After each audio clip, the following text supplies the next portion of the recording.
Ladies, gentlemen, and monsters of all ages, today is the day the first major title update for Monster Hunter Now is upon us, and on this day we all gain access to a number of very cool things, including the 2 new weapons in Dual Blades and Lance coming to the game, the new monsters which are banbaro, barioth, radobaan, and then also zinogre, but there is a special extra mechanic being added that the developers were being extra quiet about until the release of the update, as is happening right around the time that this video goes up, and that is the hunt-a-thon. This is a classic staple of mainline Monster Hunter games, where instead of a normal quest objective to just hunt 1 or 2 monsters, you instead hunt a number of monsters spawning in succession until you either reach your limit and die or fight your way out. This concept is now being brought to Monster Hunter Now with some changes, of course, and last week Capcom invited me down to check out some of the new stuff going on in this extra special update and shared some details that you probably don't have yourself quite yet. So for those wondering, let's break down the new stuff going on in Monster Hunter Now now. First and foremost, for those not aware, in order to unlock all this new stuff, you need to be at least HR 11 in the game already,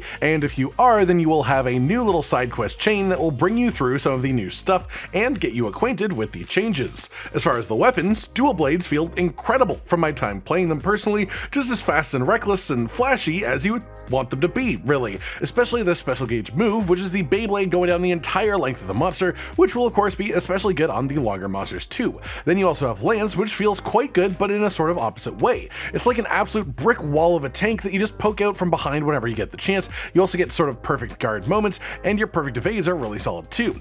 Along your journey, we'll have the new side quests as well, and in these you'll be introduced to the new major main mechanic, which is the hunt-a-thon. These are events that show up in the world at somewhat set locations. These hunt-a-thons will rotate their location once every 30 minutes, and you can only participate in each one time. These will be in the same place for all players, so a major intention of this mechanic and it being added to the game is to create sort of events that encourage meeting up and finding other people who play the game in your area, creating a sort of community, sort of like raids in Pokemon Go, incentivizing people who play the game to actually go to the same location near them and find each other and meet people who like doing the same thing, which is pretty cool in its own right, to be fair. As for how this will play out, once every 3 hours, which is every 180 minutes, you can do a hunt-a-thon for free.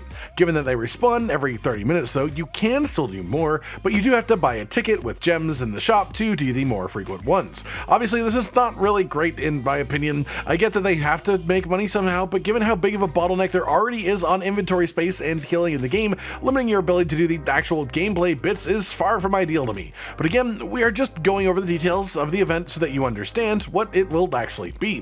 When you start a hunt-a-thon then in Monster Hunter Now, you're essentially starting 5 consecutive hunts. The timer is still 75 seconds for each hunt, and you will kill each monster one at a time, increasing in difficulty a little bit as you go through them. The final monster, more often than not in these, will be Zinogre, and that is sort of his main home.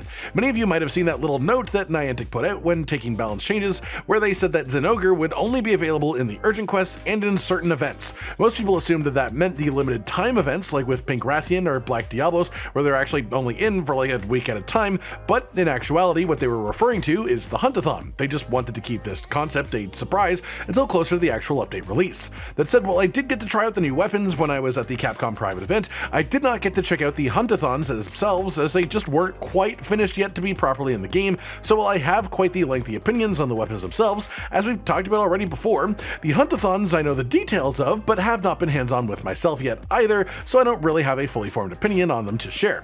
All that said, it's all coming out basically right now, so you can actually just get in there and check it out for yourself if you are interested. Again, once you hop on, there will be a short quest line, but this will bring you through a lot of the new stuff itself, and then you can try out the hunt-a-thon and form your own opinions on it. That said, now that we actually have access to the new stuff, it's probably a good time to have a discussion about all of this. In this update, is it enough? Is it good overall? And of course, it's worth talking about the issues with it if we want people to listen to them, then perhaps have these things actually change in the future. As for the quality, my personal opinion is that both new weapons are really genuinely solidly quite fun, and anyone who enjoys these weapons as concepts from regular Monster Hunter will absolutely enjoy using them here in this game. It is definitely a bit of a hassle to make them and get them up to snuff, especially if you are a higher grade of weapon, so it definitely is going to be quite the investment to actually get there. As far as the content of the update though, we know that they are planning on doing similarly sized things to this every 3 months, which if it was 4 new monsters and 2 new weapons is pretty solid if they do actually keep up that schedule and keep doing that. It's hard to complain about that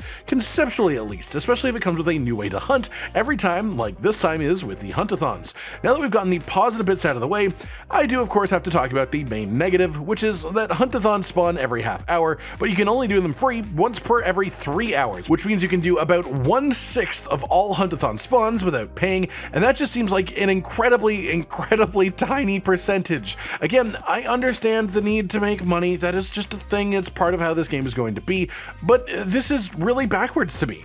People will do hunt-a-thon because they want to hunt, and as a result of hunting more, they will be hunting more monsters, and hunting more monsters means getting hit more frequently. Getting hit more frequently often means that you'll be healing more often, especially because you'll be doing these hunts back to back, which means you can't heal up naturally just using your natural regeneration in between hunts. If you're doing 5 back to back, you will be using potions. That's just how it is. Currently, one of the main money sinks in the game is people buying potions if they run out. And logically speaking, by all the things I just went over, doing hunt-a-thons will directly lead to the people that are willing to buy potions buying a ton more potions than they would have without access. So in my mind, locking the ability to even do hunt-a-thons in the first place to start with behind a paywall is probably a really bad choice. Surely you would rather people hunt more often and spend money on potions because they are hunting more, as it means that they're actually spending more time in the game in general as well, and thus just have more opportunities to spend money. Instead, putting the time gate on free tries at a hunt-a-thon just incentivizes people playing less, closing the application for a couple hours at a time, just putting their phone away. It seems sort of backwards to me in a way that both will likely result in a worse situation for players because, well, we don't get to do the activity as often as we would like to, and actually likely a negative for the company too. In my mind, the people who won't buy potions won't buy hunt-a-thon tickets, whereas the people who you are trying to milk for the tickets are the ones that you can instead convince to play all day long due to the hunt-a-thons and spend tons of money on potions if they aren't buying the tickets. I'm not saying that I condone the monetization in this game by any means. I just think in this specific case, the choices that are being made that they have made here are quite possibly bad, not only for the players, of course, but also for their own income, for their own actual ability to make money from it, which is not something that you can often criticize a monetization choice for doing. All that said, at the end of the day, the thing that matters the most is it fun? As irritating as the waiting may be, you can still do the hunt-a-thon for free once every 3 hours, and when you do it, it's still fun. The new monsters are all excellent, and the new weapons are both really enjoyable to interact with, and really good faithful representations of their movesets from the main series, transferred into a game where you control it with just one finger at one tap at a time. What do you guys think about all of this then? How do you feel about hunt-a-thons being added? Are you okay with the system that they've given it, or do you have the same concerns that I do? And of course, once you actually get to sink your teeth into it, how do you feel about the fights for the 4 new monsters, and also of course the 2 new weapons themselves, now that you can get on in and try them for yourselves? Like if you liked the video, subscribe to the notification bell for more, and most importantly, ladies and gentlemen, until next time, stay sweet. Josh, Cotton, and Hollow with the videos, dropping the humor like a hammer on your tippy toes, bringing entertainment on a daily arrangement to take our insanity and turn it into entertainment. Yes, I said entertainment twice, to reiterate that it is nice to look into your faces on a mostly daily basis when you let us in your homes to make the whole world our stage. Goodbye.